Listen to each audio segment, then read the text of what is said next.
À Kinshasa, dans la commune de Kintambo, l'hôpital joue un rôle vital pour la population. Malgré les difficultés, les médecins continuent d'exercer avec passion et sens du devoir, loin des clichés, au plus près de la réalité du terrain. Après quelques minutes dans les couloirs, nous avons eu l'honneur d'être reçus par le docteur Danny Kabeya, qui a accepté de nous partager son témoignage et de nous plonger au cœur du quotidien des soignants à Kinshasa.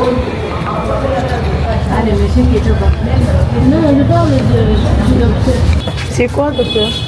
Ah, ça c'est un jet d'eau qui est foutu. C'est un jet d'eau qui est foutu. En face, là-bas, c'est Je pensais que c'était les eaux la humaines. pédiatrie. Là-bas, on a écrit néonatologie. Ouais, C'est pour les bébés. On ok. prend en charge les bébés et autres. Donc, on prend en charge les bébés. C'est la néonatologie là-bas. Ok, ça ne se voit même pas. Ouais. Ça va. Alors, merci beaucoup, docteur Danny, de nous avoir reçus dans votre bureau et d'avoir accepté de répondre à quelques-unes de nos questions. Est-ce que vous pouvez commencer par vous présenter rapidement, s'il vous plaît? Oui, d'accord. Moi, c'est Dr Danny Kabeya. Je suis médecin généraliste ici à l'hôpital général de référence de Kintambo depuis 2014. Depuis 2014. Et ça fait déjà plus de 5 ans que je suis en médecine interne. Je commençais par les urgences de médecine interne, aux soins intensifs également. C'est là où je suis, j'évolue jusqu'à maintenant. Merci beaucoup. D'accord, merci beaucoup pour cette présentation. Nous pouvons alors commencer par la première question, D'accord. qui est la suivante. Qu'est-ce qui vous a donné envie de travailler dans le domaine de la santé? Une très belle question parce que ce domaine, la médecine c'est un apostolat d'abord. Je ne sais pas si j'ai été influencé d'abord par la famille parce que dans ma famille il y a plusieurs médecins, en tout cas pas moins de 10 médecins, pas moins de 10 médecins que j'ai trouvé dans la famille et j'ai trouvé leur façon de faire que j'avais vraiment voulu apprendre beaucoup et puis c'est l'altruisme et à vouloir aider les autres, c'est ce qui m'a poussé parce que même dans la médecine, chez nous ici au Congo, il n'y a pas assez beaucoup d'argent. On ne gagne pas trop, mais du moins, c'est la passion en tout cas qui m'a poussé à aimer la médecine. C'est une passion tout simplement. Pour la deuxième question, à quoi ressemble une journée typique ici à l'hôpital de Kitambo? Une journée typique, c'est-à-dire que vous venez à l'hôpital le matin, vous trouvez des malades que vous avez déjà hospitalisés les jours précédents, ceux qui ont posé des problèmes et ceux qui n'arrivent plus à se prendre en charge, qui s'enfoncent, qui posent leurs problèmes qui étaient peut-être minimes, qui s'aggravent, des problèmes qui empêchent qu'on les prenne correctement en charge. Il y a des consultations, les gens viennent à la consultation, on les reçoit. Ceux qui doivent être hospitalisés, on les hospitalise. Ceux qu'on reçoit en ambulatoire, on les reçoit. Et puis, ils font les examens au labo, ils partent, on prescrit les produits, ils partent.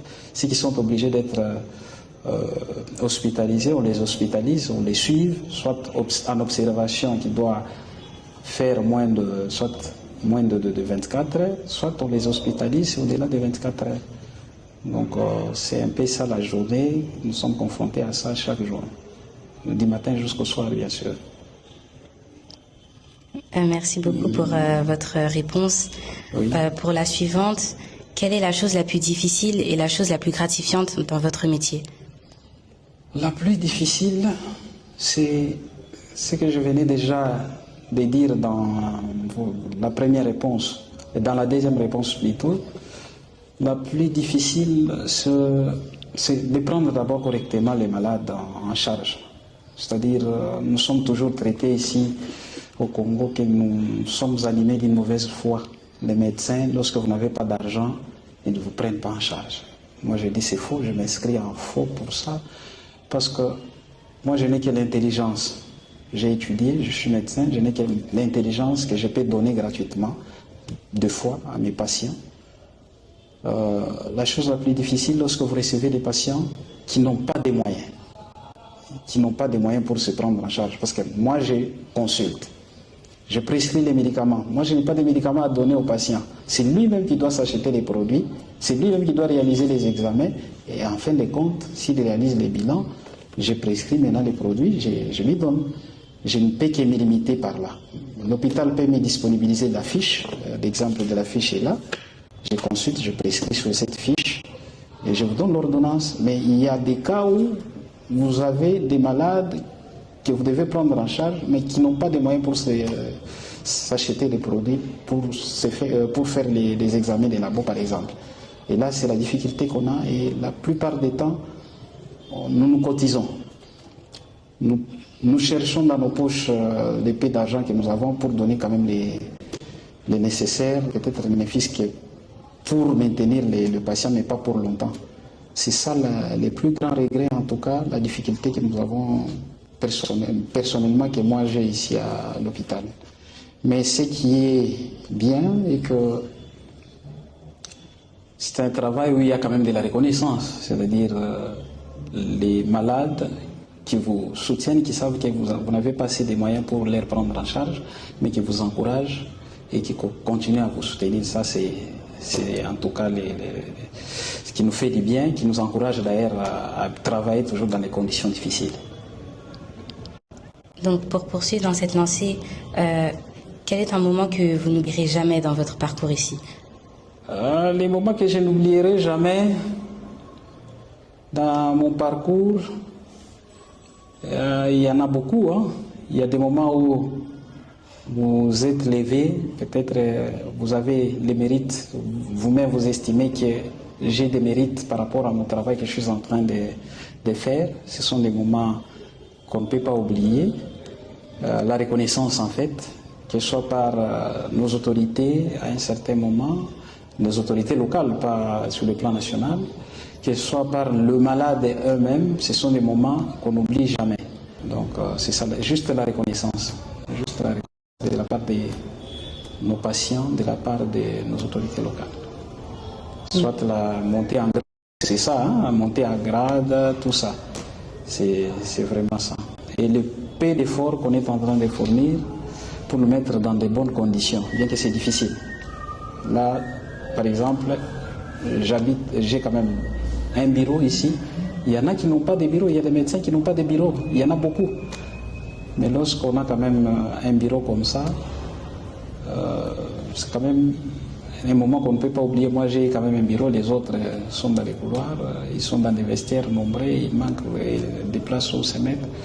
Ce sont des moments qu'on ne peut pas oublier quand même dans la vie professionnelle. Une ascension en quelque sorte. Merci beaucoup pour vos mots très inspirants. Oui. Pour la fin, si vous aviez un message à passer à la jeunesse congolaise ou au gouvernement, que diriez-vous? À la jeunesse congolaise, ce que je peux dire est que ce n'est pas facile de faire la médecine ici au Congo, dans notre pays. Tout est difficile, en commençant par les études elles-mêmes.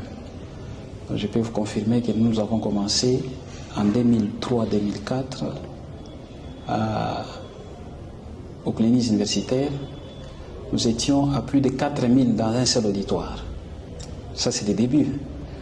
C'est-à-dire, vous venez très tôt, vous réveillez à 4 heures, vous arrivez, vous trouvez déjà des gens qui étaient déjà là à la porte en train d'attendre. Moi, j'ai vu des gens, des parents qui amenaient leurs enfants à la faculté, et vous entrez en vous bousculant, il y en a qui tombaient, qui s'est blessé. Et j'ai vu d'autres parents qui ont pris leurs enfants pour dire non, non, non, non, mon enfant ne fera plus la médecine ici au Congo. Donc c'est un parcours de fer qu'il fallait, pour ne pas se répéter, qu'il fallait parfaire. Donc d'abord les études, c'est difficile, dans les conditions également difficiles. Travailler aussi difficilement, dans des conditions difficiles, avoir même le travail lorsque vous terminez au Congo, même si vous êtes médecin. Notre profession, dans les stress, toujours on travaille dans les stress, c'est très difficile. Alors celui qui veut embrasser la médecine au Congo doit savoir, se mettre en tête déjà que là, c'est un parcours de combattant, je dois me battre pour être médecin au Congo. Donc ça n'a jamais été facile. Ce que je peux dire à la jeunesse, c'est de prendre leur courage en main et d'affronter la réalité en face. Donc c'est ça.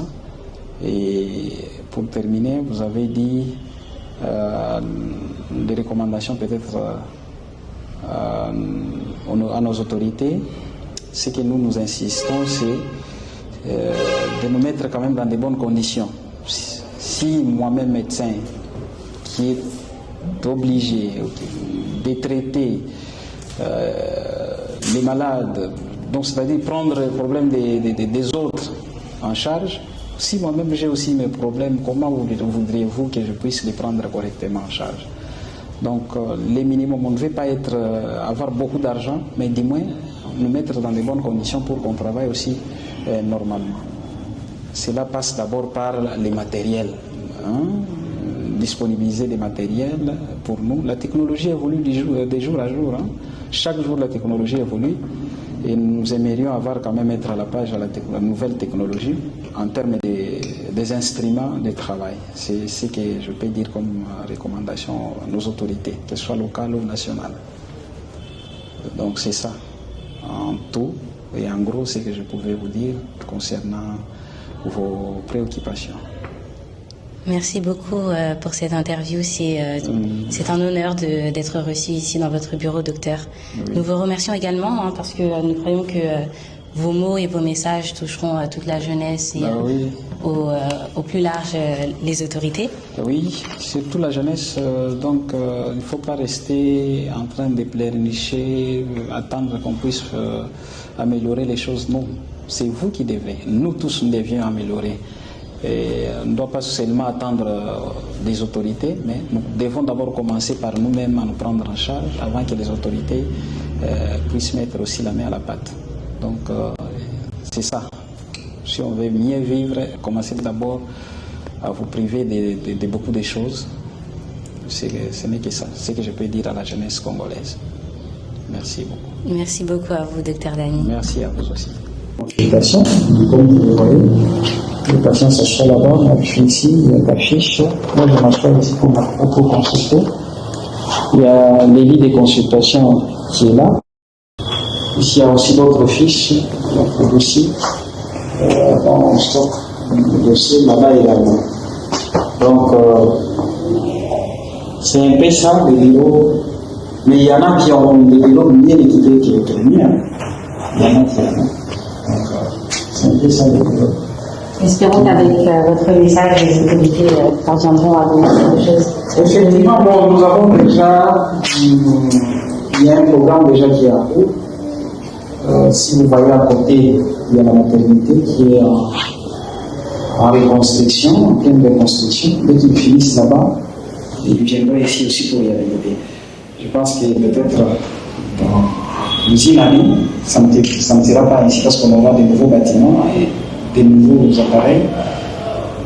Ça ne sera pas ainsi. Donc, les autorités quand même ont entendu notre cri d'alarme et ils sont en train d'agir. D'ici là, ils seront ici. Génial. Okay, merci beaucoup. Merci.